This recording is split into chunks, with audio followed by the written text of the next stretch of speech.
देखिए, इस वीडियो में बात करेंगे कि एससी एसटी वर्ग के लोगों की आबादी की ज़मीन जैसे प्लॉट, घर या 143 की ज़मीन जो है वो बिना परमिशन के कैसे खरीद सकते हैं। मैं आपको प्रूफ भी दूंगा।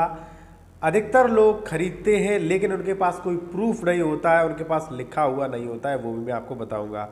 इससे पहले मैं आपसे कहूँगा, यदि आपकी कोई भी इस टॉपिक से या प्रॉपर्टी संबंधित कोई भी आप सलाह लेना चाहते हैं या आप रूलिंग लेना चाहते हैं, लिखित प्रमाण लेना चाहते हैं तो कांटेक्ट कर सकते हैं। कांटेक्ट नंबर वीडियो की डिस्क्रिप्शन में हमने दे रखा है।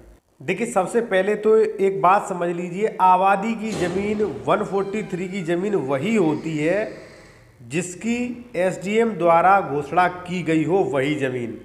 अगर आप प्लॉट खरीद रहे हैं, वहाँ पे आप आबादी लिखवा लेते हैं, आवासी लिखवा लेते हैं और आबादी का स्टाम्प पे कर देते हैं, फिर भी वो ज़मीन आबादी में घोषित नहीं मानी जाएगी जब तक उसका 143 की घोषणा आदेश नहीं हो जाता है।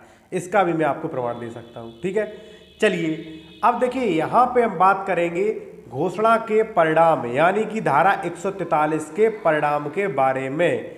देखिए, इसमें ये परिणाम किए गए हैं। इसमें ये बताया गया है कि यदि धारा 80, धारा 143 धारा 80 बन गई है, वही एक ही बात है वो।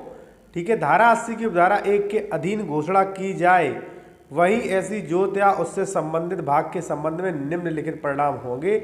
पहला, भूमि के अंतरण के संबंध में, अंतरण मतलब ट्रांसफर या बैनामा के संबंध में इस अध्याय के द्वारा या अधीन आरोपित सभी निबंधन, सभी नियम संक्रमणी अधिकार वाले भूमिधर के लिए लागू नहीं रह जाएंगे। यानी कि भाई सीधी बात है कि भूमि अंतरण के संबंध में, बैनामा के संबंध में इस अध्याय, 9वां अध्याय बहुत बड़ा है, सेक्शन 74 से लेकर लगभग 140 समथिंग है, इतनी धारा इसमें आती हैं। तो वो वाले रिस्ट्रिक्शन, ठीक है, इस पर संक्रमणी भूमिधर वालों पे लागू नहीं रहेंगे। अब देखिए क्या है कि 9वें अध्याय में ही आपकी धारा आती है, धारा 98 और 99। ठीक है, 9वें अध्याय में आती है।